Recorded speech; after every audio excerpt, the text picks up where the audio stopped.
अपने मामा मामी के साथ ही रहता था। मेरे मामा मुंबई में एक बहुत बड़ी कंपनी में अच्छे पद पर काम करते थे। मेरी मामी भी बेहद खूबसूरत और जवान थी। मैं अपनी मामी के साथ घर में अकेले ही रहा करता था। एक दिन जब मैं अपने कॉलेज से वापस घर आया तो मामी के कमरे का दरवाज़ा थोड़ा सा खुला हुआ दिख रहा था। जैसे ही मैं अंदर गया, वहाँ का नज़ारा देखकर मेरे पैरों तले जमीन निकल गई। मामी कपड़ों के कभी कभी हम अपनी ज़िंदगी में ऐसी चीज़ें देख लेते हैं जिस पर यकीन करना बहुत मुश्किल हो जाता है। वह समय भी मेरे लिए कुछ ऐसा ही था। जो कुछ भी मुझे नज़र आ रहा था उस पर यकीन करना मेरे लिए बहुत मुश्किल था। मैं कैसे मान लेता वह सब। वह मेरे मामा की बीबी थी। वह उनको धोखा कैसे दे सकती थी। वह कैसे ऐसा कर सकती थी। मैं वही दरवाजे के पास खड़ा था और मेरी मामी मेरे एक दोस्त के साथ। उनको भनक भी नहीं लगी कि मैं वही खड़ा सब कुछ देख रहा हूँ। आज मैं अपने कॉलेज के समय से पहले ही घर आ गया था। आज सुबह से ही मेरे सर में बहुत दर्द हो रहा था, इसलिए जल्दी ही आ गया था। पर मुझे क्या पता था कि घर आकर मुझे यह सब देखना पड़ेगा। मेरी मामी जिन पर मुझे बहुत ज़्यादा फ़क्र था, और साथ ही साथ मेरी ऐसी तमन्ना भी थी कि मेरी बीबी भी मुझे बिल्कुल मामी जैसी ही मिले, जो अपने पति को इतना प्यार करती है। लेकिन मेरा यह भ्रम कुछ लम्हों में ही टूट गया। मैं धीरे धीरे वहां से वापस अपने कमरे में लौट आया। मैं नहीं चाहता था कि उनको इस बात का पता चले कि मैंने उन्हें देख लिया है, क्योंकि मैं नहीं चाहता था कि हम दोनों के बीच में जो एक लकीर है वह खत्म हो जाए, क्योंकि उसके बाद शायद हम कभी एक दूसरे से नज़र नहीं मिला पाते। मैं उस समय घर से निकला और सीधा बाहर चला गया। मेरी आंखों के सामने सिर्फ एक ही चीज़ थी जो बार बार चल रही थी, वह मामी की हालत जो मैंने उस कमरे में देखी थी। मैं आपको बता भी नहीं सकता कि मैंने ऐसा क्या देखा था। मुझे इतनी शर्म आ रही थी। कोई भी इज्जतदार आदमी कभी इस बात को बर्दाश्त नहीं कर सकता कि उसके खानदान में या उसके घर की कोई भी औरत इस तरीके की हरकत करे। परिवार की तो पूरी इज्जत ही मिट्टी में मिला दी थी उन्होंने। मुझे मामी के साथ रहते हुए लगभग 1 साल हो चुके थे, लेकिन इन 1 साल में मुझे कभी एहसास हुआ ही नहीं कि उनके दिल दिमाग में क्या चल रहा है। मुझे तो वह हमेशा से ही बहुत ही भोली भाली सी नजर आती थी, पर आज तो उन्होंने हद ही कर दी। आपको भी यह जानकर बहुत हैरानी होगी कि वह अपने पति की गैर मौजूदगी में घर पर क्या कर रही थी। मेरा नाम रेयान है। मैं एक बेहद छोटे से गांव से हूँ। गांव के बहुत से लोग इस बात को समझ सकते हैं कि उन्हें आगे की पढ़ाई लिखाई या नौकरी के लिए अक्सर अपने गांव को छोड़कर शहर जाना ही पड़ता है। हमारे हालात भी कुछ ऐसे ही थे। मैं भी अपनी पढ़ाई के लिए शहर आया था। एक छोटा सा कमरा मैंने किराए पर ले लिया था और पढ़ाई के साथ साथ काम भी देख रहा था, ताकि मैं अपना खर्चा निकाल पाऊँ। वैसे तो शहर में मेरे मामा जी रहते थे, लेकिन मैं उनके घर जाकर रहना नहीं चाहता था। अच्छा नहीं लगता था, क्योंकि उनकी शादी का भी ज़्यादा समय नहीं हुआ था और कुछ ही दिनों में उन्हें वापस अपने काम से दूसरे शहर जाना था। लेकिन जैसे ही मेरे मामा जी को यह बात पता चली कि मैं अपने कॉलेज की पढ़ाई के लिए शहर में आया हूँ और किराए पर रह रहा हूँ और उनसे मिलने भी नहीं गया, तो उन्होंने मुझे फ़ोन किया और मुझ पर बहुत गुस्सा हुए। उनसे यह बात करने में अजीब तो बहुत लग रहा था, पर मैं बड़ी ही झिझक के साथ उन्हें कहा कि मामा जी, अभी अभी आपकी शादी हुई है। मैं नहीं चाहता हूँ कि मेरी वजह से आप लोग भी परेशान हो। यह सुनकर मेरे मामा जी मुझ पर बहुत नाराज़ हुए और मुझे कहने लगे कि अभी तुम इतने बड़े नहीं हुए हो कि तुम यह सब सोचा करो। और वैसे भी तुम्हारी मामी बहुत अच्छी है, वह सभी को बहुत प्यार करती है। सारे रिश्ते को सहेज कर रखना वह बखूबी जानती है। एक बार घर आकर मामी से मिलो तो सही, तुम्हें खुद ही समझ आ जाएगा। मामा जी के इतना बोलने पर मैं उनके घर गया और अपनी मामी से भी मिला था। जब उनकी शादी हुई थी तो उस समय मेरे पेपर चल रहे थे, इसलिए मैं उनकी शादी में नहीं जा पाया था। मामी से मिलकर तो मैं बहुत हैरान रह गया था। उनकी उम्र मेरे मामा से काफ़ी छोटी थी और वह बेहद खूबसूरत थी। शायद यह सब मेरे मामा के पैसों का ही कमाल था जो उन्हें ऐसी बीवी मिली थी। पर मेरी मामी व्यवहार में बहुत अच्छी थी और सबसे बहुत प्यार से मिलती थी। और वह कहने लगी कि यह तो बहुत गलत बात है। जब तुम्हारे मामा जी यहाँ पर रहते हैं तो उसके बावजूद तुमने कैसे सोच लिया कि तुम किराए पर रह लोगे। आज के आज अपना सामान लेकर यहाँ पर शिफ्ट हो जाओ। कोई ज़रूरत नहीं है ऐसे किराए पर रहने की। वैसे भी तुम्हारे मामा जी को दूसरे शहर जाने में अभी 1 महीने के करीब बचे हैं। उनके जाने के बाद तो यह घर तुम्हारा ही है। तुम्हें इस घर का ध्यान रखना है और मुझे भी कोई मिल जाएगा जो मेरे साथ घर पर रहेगा। वरना मैं तो यही सोच रही थी कि उनके जाने के बाद मैं अकेले कैसे रह पाऊंगी। उनके इस तरीके की बातें सुनकर मुझे बहुत अच्छा लगा। मुझे लगा कि मेरी मामी बहुत अच्छी हैं। उनके बात करने के तरीके से ऐसा लग ही नहीं रहा था कि हमारी पहली मुलाकात है। मामा जी ने भी मुझ पर बहुत ज़्यादा जोर डाला कि तुम्हें किराए के घर में रहने की कोई ज़रूरत नहीं है। आज अपना सामान लो और यहाँ पर आ जाओ। और अगर तुमने ऐसा नहीं किया तो मैं तुमसे अब आगे कभी भी बात नहीं करूँगा। मजबूरी में मैं घर गया और अपना सामान लेकर वहाँ पर वापस आ गया। उनके साथ रहने के लिए मेरे लिए भी एक तरह से अच्छा ही था, क्योंकि अब मैं अपनी पढ़ाई पर ज़्यादा अच्छे से ध्यान दे पाता। लेकिन मुझे क्या पता था कि मेरा यह फैसला मेरे लिए गले की हड्डी बन जाएगी। 1 महीने तो बहुत जल्दी गुजर गए और अब मामा को दूसरे शहर जाने का समय भी हो गया था। मैं उनको छोड़ने के लिए एयरपोर्ट तक गया था।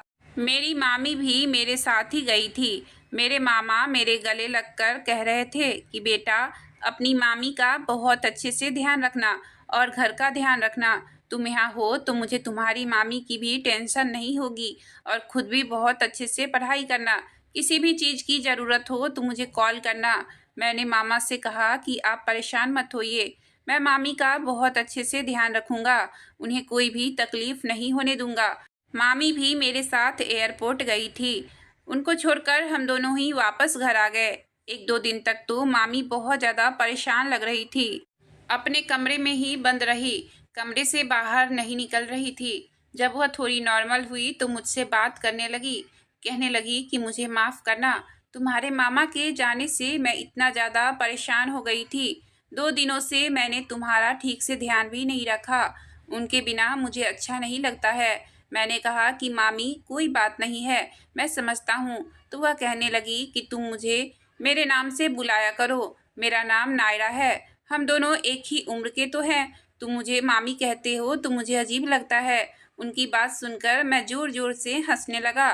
वैसे तो वह ठीक ही कह रही थी, क्योंकि उनकी और मेरी उम्र में बिल्कुल भी फ़र्क नहीं था। लेकिन मैं उनको उनके नाम से कैसे पुकार सकता था? मुझे अच्छा नहीं लगता था। आखिर वह रिश्ते में तो मुझसे बड़ी ही थी और जब तक मामा जी यहाँ थे मैंने कभी भी उनको उनके नाम से बुलाया ही नहीं। तो अब मैं इस बारे में कैसे सोच सकता था? पर उनके बार बार कहने पर मैंने उन्हें उनके नाम से पुकारना शुरू कर दिया। वह मेरा बहुत अच्छे से ध्यान रखती थी। उनका बहुत अच्छा व्यवहार था। उनके रहते ही मुझे किसी भी चीज़ की टेंशन लेने की कोई ज़रूरत नहीं थी। वह मेरे खाने-पीने तक का भी बहुत अच्छे से ध्यान रखती थी। जब तक मैं कॉलेज से नहीं आ जाता था, वह खाने पर मेरा इंतज़ार करती थी। मामा जी का भी रोज़ फ़ोन आता था तो मामी उनसे ढेर सारी बातें किया करती थी। क्योंकि मैं मामी के साथ था तो मेरे मामा जी को भी उनकी ज़्यादा फ़िक्र नहीं थी कि उनकी बीवी कहीं अकेली है। अगर मामी को कहीं भी जाना होता था या शॉपिंग करनी होती थी तो मैं उनके साथ जाया करता था। जैसे-जैसे दिन गुज़र रहे थे, हम दोनों एक दूसरे के बेहद करीब आते जा रहे थे। मामी का तो अंदाज ही प्यार वाला था। कभी-कभी तो मैं हैरान हो जाता था कि उन्होंने मामा जी से कैसे शादी कर ली, जबकि ना तो वह उनके बराबर की है और ना ही उन दोनों का व्यवहार एक दूसरे से बिल्कुल भी मिलता है। बिल्कुल उल्टे हैं दोनों एक दूसरे के। अब मामा जी को दूसरे शहर गए हुए लगभग 2.5 महीने से ऊपर हो चुके थे। हम दोनों एक दूसरे के साथ बहुत अच्छे से घुल-मिल चुके थे। एक दिन मेरे कॉलेज के कुछ दोस्त मामी के घर कुछ काम से आए थे। मेरे दोस्त मेरी मामी को देखकर बेहद हैरान हो गए और जब मैंने उन्हें बताया कि यह मेरी मामी है, तब तो उनको बिल्कुल भी भरोसा ही नहीं हो रहा था। मेरी मामी उनके लिए चाय-नाश्ता लेकर आई और देकर वापस अपने कमरे में चली गई। वह इस कदर सुंदर थी कि मेरे दोस्त कहने लगे कि इतनी सुंदर बीवी को छोड़कर तुम्हारे मामा जी दूसरे शहर में कैसे रह लेते हैं? अगर हमारी बीवी इतनी सुंदर होगी तो हम तो उसको छोड़कर कभी ना जाएं। उन्हें बिल्कुल भी डर नहीं लगा। मैंने उन्हें इशारे में कहा कि चुप हो जाओ, नायरा सुन लेगी, अच्छा नहीं लगता है। उसके बाद वह लोग धीरे धीरे बातें करने लगे। वैसे तो नायरा थी ही इतनी सुंदर कि कोई भी उसका आशिक हो जाए, और एक मेरे दोस्त भी उन पर मर मिटे थे। लेकिन मैंने उन लोगों की बातों को मजाक में ही लिया था। एक रात को मैं अपने कमरे में पानी रखना भूल गया था। देर रात आँख खुली तो देखा पानी नहीं था। उठकर किचन में गया तो देखा कि नायरा चाय बना रही थी। लगभग रात के 2 बज रहे थे। उसके बाल गीले थे और उसके चेहरे को छू रहे थे। उसको इस तरीके से देखकर मेरा तो मानो दिल बेकाबू सा हो रहा था। मैं भी तो एक जवान लड़का ही था। जज्बात किसके नहीं होते। नायरा को भी मेरी मौजूदगी का एहसास हुआ। उसने मुझे देखा और हंसते हुए कहने लगी कि क्या हुआ, तुम अभी तक जाग रहे हो। मैंने अपनी नज़रें झुकाई और कहा कि नहीं, आज मैं पानी रखना भूल गया था तो वही लेने आया था। अचानक नायरा मेरे बेहद करीब आ गई। उसके बदन से परफ्यूम की बेहद मनमोहक खुशबू आ रही थी। मैं सोच ही रहा था कि वह मेरे इतने करीब क्यों आई है। तभी उसने मेरे हाथ से पानी की बोतल ली और उसको भरने के लिए चली गई। मेरा मन तो एकदम बेकाबू हो गया था। मैं फटाफट वहां से अपने कमरे में आ गया और कमरे का दरवाज़ा अंदर से बंद कर लिया। शायद अगर मैं कुछ देर और वहां खड़ा रहता तो कुछ न कुछ गलत जरूर कर बैठता। यही सब सोचकर मेरा मन बैठा जा रहा था। मैं सोच रहा था कि मेरी बदली बदली नज़रों को कहीं नायरा ने महसूस तो नहीं किया ना। अगर उसको कुछ भी ऐसा महसूस हुआ होगा तो मैं कभी भी उससे नज़रें नहीं मिला पाऊंगा। मेरे मन में बस एक ही कश्मकश चल रही थी कि नायरा मेरी मामी है। उसके लिए मेरे मन में इस तरीके के ख्याल बिल्कुल भी ठीक नहीं है। मुझे बार बार अपने मामा जी का ख्याल आ रहा था कि वह मेरे भरोसे ही उनको छोड़कर गए थे, और मैं यह क्या सोचने लग गया था उनके बारे में। अब मेरे पेपर भी आ रहे थे। मैंने नायरा से दूरी बनानी शुरू कर दी थी और अपना पूरा ध्यान अपनी पढ़ाई में लगाया। अब मैं नायरा से दूर दूर ही रहता था। मेरा दोस्त मेरे साथ पढ़ने के लिए घर आता था। बहुत बार नायरा भी हमारे साथ ही बैठ जाया करती थी और बहुत हंसी मजाक होती थी। मैंने भी कभी इस बात का बुरा नहीं माना था, क्योंकि वह भी घर में अकेली ही रहती थी। इसी बहाने उनका भी थोड़ा सा मन बहल जाएगा। कभी कभी तो मुझे अपने मामा जी पर भी बहुत गुस्सा आता था कि क्या ज़रूरत है उन्हें दूसरे शहर में जाकर नौकरी करने की। वह भी तो वहाँ पर अकेले ही हैं। इससे अच्छा वह यहाँ पर मामी के साथ रहते या उनको भी अपने साथ वहाँ ले जाते तो दोनों के लिए ही अच्छा होता। ना उन्हें अकेला रहना पड़ता और ना ही मामी को। मेरे दोस्त से भी मामी की बहुत अच्छी जान पहचान हो गई थी। दोनों आपस में बहुत बातें कर लिया करते थे। नायरा हमेशा मेरे दोस्त को कहती थी कि वह वही आकर पढ़ाई कर लिया करे, और यह सिलसिला अब रोज का हो चुका था। मेरे पेपर शुरू हो गए थे। अब मैं पढ़ाई में बहुत ज़्यादा बिजी रहने लगा था। कॉलेज जाना, वहाँ से आना, फिर अपने पेपर की तैयारी करना, बहुत व्यस्त चल रहा था। नायरा मुझसे शिकायत करने लगी थी कि अब मैं उन्हें पहले जैसा समय नहीं देता हूँ, ना ही उनसे ज़्यादा बात करता हूँ और ना ही उनके साथ कहीं जाता हूँ। मैंने उन्हें कहा कि ठीक है, हम 1-2 दिन में बाहर शॉपिंग के लिए चलेंगे। अगली रात को मैं बाहर से ही खाना पैक करा कर ले आया। मैंने सोचा कि एक साथ बैठकर खाना खाएंगे। नायरा को तो मैंने पहले ही कह दिया था कि वह खाना ना बनाए। उस रात हम दोनों ने साथ में बैठकर खाना खाया। काफ़ी देर हो गई थी बात करने में, तो मैंने उस दिन पढ़ाई भी नहीं की और सो गया। अगले दिन कॉलेज जाना था मुझे। सुबह अपने समय से उठकर तैयार हुआ और कॉलेज के लिए निकल गया। पर न जाने क्यों उस दिन मुझे मेरी तबीयत थोड़ी ठीक नहीं लग रही थी, इसलिए मैं अपने कॉलेज से समय से पहले ही वापस आ गया। दरअसल बात यह है कि मुझे देर रात तक जागना कभी सूट ही नहीं करता है, और कल रात को देर से सोने की वजह से मेरे साथ ऐसा हुआ था। मेरा सर बहुत तेज दर्द हो रहा था। मैंने नायरा को नहीं बताया था कि मैं जल्दी घर आ रहा हूँ, पर मुझे क्या पता था कि मेरे अचानक घर आने से मुझे अपने घर के अंदर यह सब कुछ देखना पड़ेगा। मेरे लिए अपने पैरों पर खड़ा होना भी बहुत मुश्किल हो गया था।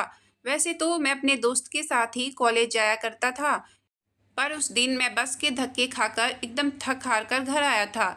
घर की एक चाबी भी हमेशा अपने पास ही रखता था, तो मैंने दरवाज़ा बिना बजाए खोला और अंदर चला गया। नायरा के कमरे के दरवाजे तक पहुंचा था तो देखा उसका दरवाज़ा हल्का सा खुला हुआ था। अंदर मैंने जो देखा, मेरे तो होश उड़ गए थे, क्योंकि अंदर कमरे में नायरा अकेले नहीं थी। उसके साथ मेरा वह दोस्त था जिसने मुझे सुबह ही कहा था कि आज उसकी तबीयत ठीक नहीं है, तो वह कॉलेज नहीं जाएगा। वह दोनों एक ऐसी स्थिति में थे, इसके लिए मुझे आपको बयां करना ठीक नहीं लगता है। मैं कभी सोच भी नहीं सकता था कि वह दोनों ऐसा करेंगे। नायरा मेरे दोस्त को हंसते हुए कह रही थी कि अच्छा हुआ मुझे तुम मिल गए। तुम्हारा दोस्त तो एक नामर्द निकला। मैंने तो उसे कई बार अपनी तरफ खींचने की कोशिश की, लेकिन कभी वह मेरे पास आया ही नहीं। वह मेरी बात कर रही थी, क्या मेरी खूबसूरती ऐसी नहीं है जिससे कोई भी खींचा चला आए? मैंने उसे अपने करीब लाने की बहुत कोशिश की, पर वह मेरे पास आ ही नहीं रहा था। इसके बाद मैं समझ गई कि वह एक नामर्द होगा। अपने पति के जाने के बाद किस तन्हाई में मैंने अपनी सारी रातें गुजारी है, वह सिर्फ मैं ही जानती हूँ। वह तो मेरी तरफ कभी आंख उठाकर देखा भी नहीं। मेरा दोस्त जोर जोर से हंसते हुए कह रहा था कि अरे, मैं आ गया हूँ। मैं तुम्हारा हमेशा ध्यान रखूंगा और तुम्हें हमेशा खुश रखूंगा। नायरा आगे कहने लगी, एक मेरा पति है जो मुझे यहाँ पर अकेला छोड़कर चला गया, और तुम्हारे दोस्त को तो मैं तन्हा ही मिली थी, पर वह कभी मेरी तरफ ध्यान ही नहीं देता था। पता नहीं वह कैसा लड़का है। मेरे पति को तो ऐसा लगता है जैसे पैसा कमाना ही सब कुछ है, पैसे से सब चीज़ हो जाती है। वह हर महीने मुझे बहुत पैसे भेजते हैं, पर उनको यह एहसास ही नहीं है कि एक औरत को सिर्फ पैसा नहीं चाहिए होता है। मैंने तो उन्हें बहुत बार कहा है कि वह मेरे पास ही रहे, पर उनको दूसरे शहर जाकर नौकरी करनी है। आज नायरा की बातों को सुनकर मुझे कहीं से भी ऐसा नहीं लग रहा था कि वह कुछ भी गलत कह रही है, क्योंकि रिश्ते में अपना घर और नज़दीकी दोनों ही ज़रूरी है। पर जो उसने तरीका अपनाया था वह ज़रूर गलत है। मेरे मामा जी की भी गलती थी। उनको उन्हें ऐसे छोड़कर नहीं जाना चाहिए था। मैं वहाँ से चुपचाप चला गया। मैंने उन्हें नहीं टोका। मैंने अपने मामा जी को फ़ोन किया और उनको अपने तरीके से कुछ बातें बताई। मैंने उन्हें समझाया कि मामी आपके बिना बहुत परेशान रहती हैं। उनका कहीं पर भी मन नहीं लगता है। आप उन्हें अकेला छोड़कर मत जाइए। वह हमेशा आपके बिना रोती ही रहती हैं, और अगर ऐसा ही चलता रहा तो शायद वह एक दिन डिप्रेशन में चली जाएंगी। मेरी बातों को सुनकर मामा जी कहने लगे कि मुझे भी वहाँ अकेला रहना बिल्कुल पसंद नहीं है। फिर कुछ पैसे ज़्यादा कमाने के लिए मैं यहाँ रह रहा हूँ, इसलिए मैंने खुद भी सोचा है कि मैं अगले हफ्ते तक घर आता हूँ। नायरा के लिए एक ऐसा गिफ्ट तैयार किया है मैंने जो उसने कभी सोचा भी नहीं होगा। मामा जी के मुंह से यह बातें सुनकर मुझे थोड़ा सुकून आया। मैंने सोच लिया था कि मैं दोबारा किराए के घर में चला जाऊंगा। मैं यहाँ नहीं रह सकता हूँ, क्योंकि नायरा ने मुझे वैसे भी प्यार की वजह से नहीं, किसी और वजह से ही रोका था। और अब जब मैं उसके किसी काम नहीं आया तो उसने मेरे दोस्त के साथ ही सब कुछ कर लिया। मैं जानता था कि एक बार मामा जी घर आ जाएंगे तो यह सब चीज़ वह नहीं करेंगी। मेरे दोस्त के साथ उसका रिश्ता भी खत्म हो जाएगा। यहाँ गलती तो तीनों की ही थी। जितनी गलती मामा जी की थी उतनी ही मामी की भी थी, और मेरे दोस्त ने तो गलत किया ही था। मेरे मामा जी मामी का रिश्ता ना टूटे, इसलिए पूरी सच्चाई को मैंने अपने मन में ही हमेशा के लिए दबा लिया, और मामा के आने के बाद अपने किराए के घर में वापस रहने के लिए चला गया। मामा जी ने मुझे बहुत रोका था, लेकिन मैंने उन्हें जैसे तैसे समझाया और वहाँ से चला गया।